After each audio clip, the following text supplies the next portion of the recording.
샬롬, 하나님의 평강을 여러분에게 전합니다. 함께 찬송가 218장 찬양하시면서 10월 2일 목요일 새벽 예배를 시작하도록 하겠습니다.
함께 기도하겠습니다.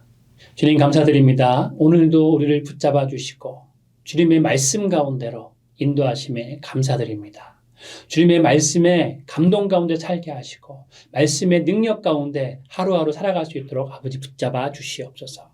매일 말씀과 기도로 시작하며 모든 사역과 일상이 성령 안에서 잘 준비될 수 있도록 우리를 붙잡아 주시옵소서. 오늘도 함께 하시고 우리를 붙잡아 주시는 주 예수 그리스도를 찬양하며 예수님의 이름으로 기도드립니다. 아멘. 함께 말씀 보도록 하겠습니다. 오늘의 말씀은 사도행전 11장 19절부터 30절까지 말씀입니다. 그때에 스데반의 일로 일어난 환난으로 말미암아 흩어진 자들이 베니게와 구브로와 안디옥까지 이르러 유대인에게만 말씀을 전하는데 그 중에 구브로와 구레네 몇 사람이 안디옥에 이르러 헬라인에게도 말하여 주 예수를 전파하니 주의 손이 그들과 함께 하심에 수많은 사람들이 믿고 주께 돌아오더라. 예루살렘 교회가 이 사람들의 소문을 듣고 바나바를 안디옥까지 보내니 그가 이르러 하나님의 은혜를 보고 기뻐하여 모든 사람에게 굳건한 마음으로 주와 함께 머물러 있으라 권하니 바나바는 착한 사람이요 성령과 믿음이 충만한 사람이라. 이에 큰 무리가 주께 더하여지더라. 바나바가 사울을 찾으러 다소에 가서 만남에 안디옥에 데리고 와서 둘이 교회에 1년간 모여 있어 큰 무리를 가르쳤고 제자들이 안디옥에서 비로소 그리스도인이라 일컬음을 받게 되었더라. 그때의 선지자들이 예루살렘에서 안디옥에 이르니 그 중에 아가보라 하는 한 사람이 일어나 성령으로 말하되 천하에 큰 흉년이 들리라 하더니 글라우디오 때에 그렇게 되니라.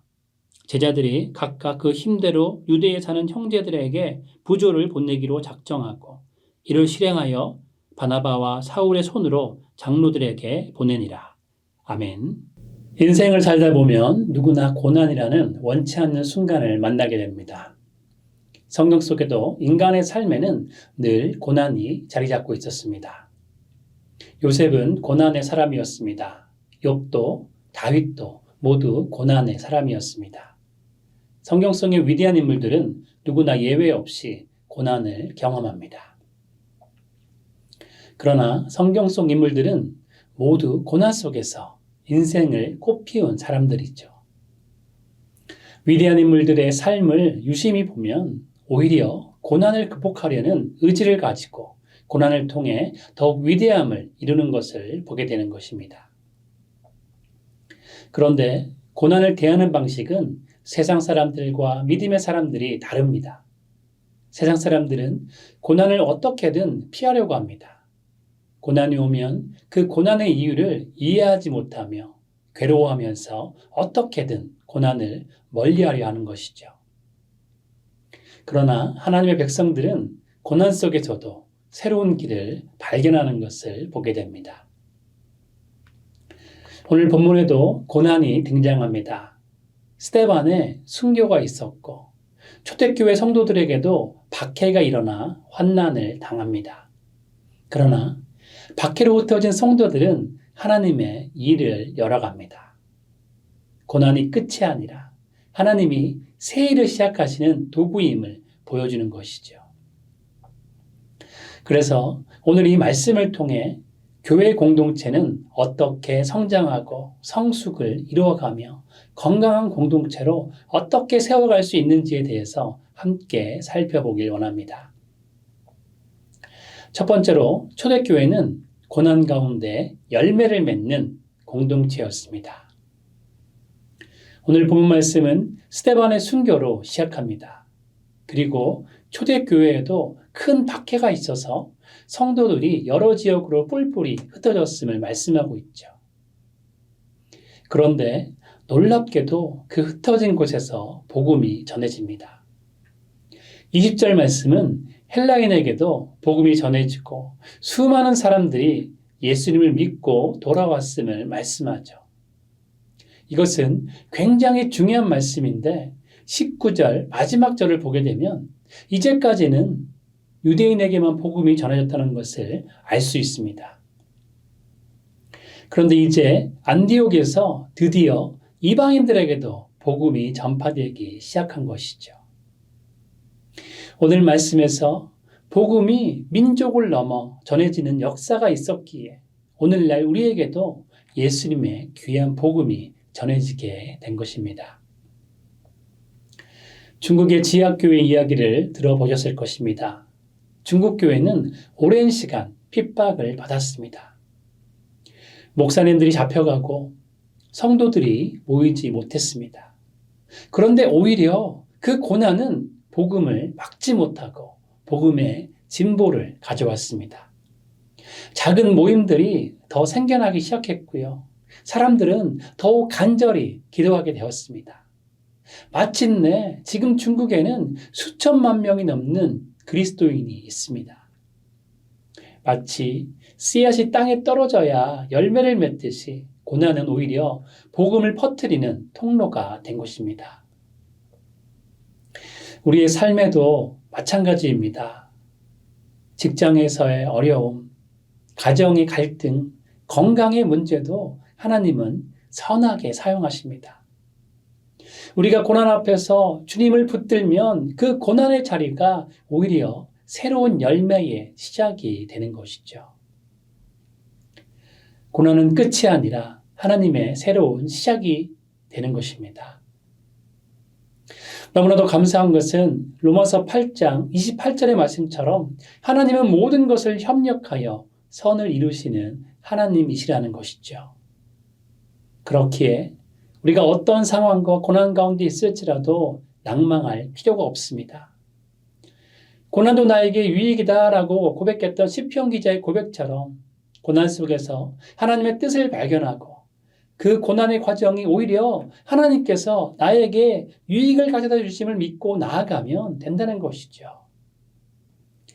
하늘의 밀알이 땅에 떨어져 죽으면 많은 열매를 맺는 것처럼 여러분도 고난이라는 상황을 통해서 오히려 하나님의 크신 계획을 이루시고 고난을 통해 여러분의 삶이 더 큰 유익을 얻으시기를 주님의 이름으로 축복드립니다. 두 번째로 초대교회는 사람을 세우고 함께 동역하는 공동체였습니다. 오늘 본문 22절을 보면 예루살렘 교회는 바나바를 안디옥에 파송합니다. 24절 말씀은 바나바를 이렇게 표현하고 있죠. 착한 사람, 성령과 믿음이 충만한 사람이라고 말씀합니다. 바나바는 좋은 성품을 가지고 믿음과 성령 안에 복음을 전했던 것입니다. 그러자 어떻게 되었습니까? 큰 무리가 죽게 더해졌습니다. 바나바는 자신의 장점을 활용해서 교회를 더욱 굳건히 만들었던 것입니다. 굳건한 믿음과 성령 충만함으로 복음을 전해서 많은 사람들이 예수님께로 돌아오게 한 것이죠. 그리고 바나바의 또 한 가지 업적이 있습니다. 바나바는 사울을 데려와서 함께 사역했다는 것입니다. 바울은 사울을 찾으러 5가지 갔습니다. 그리고 이 사울을 권면해서 데리고 와서 안디옥에서 함께 사역했던 것이죠.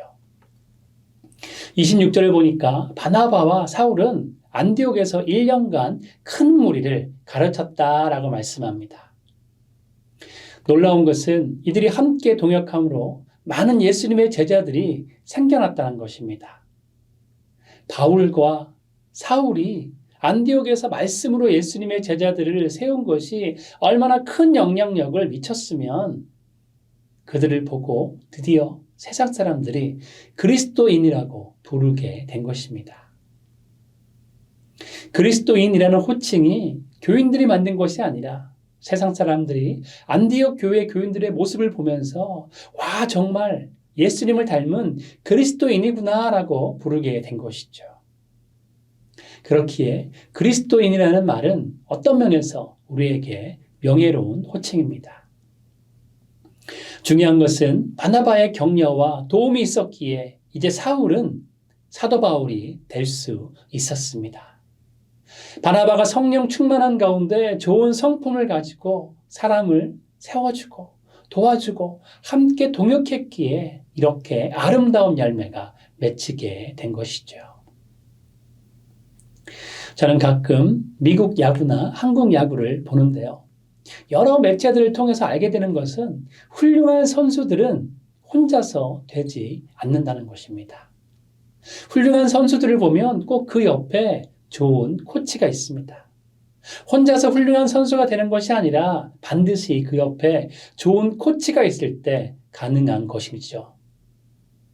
아무리 재능 있는 선수라도 좋은 코치를 만나야 더 크게 성장하는 것입니다. 바나바는 사울에게 그런 코치와 같은 사람이었습니다. 바나바는 사울에게 격려자가 되었습니다. 바나바는 사울이 사도 바울이 될 수 있도록 뒤에서 밀어주고 세워주었던 것이죠. 우리 교회에도 바나바 팀이 있는 것을 아시나요? 새가족이 교회에 등록하면 먼저 목사님들이 공동체별로 새가족을 만납니다.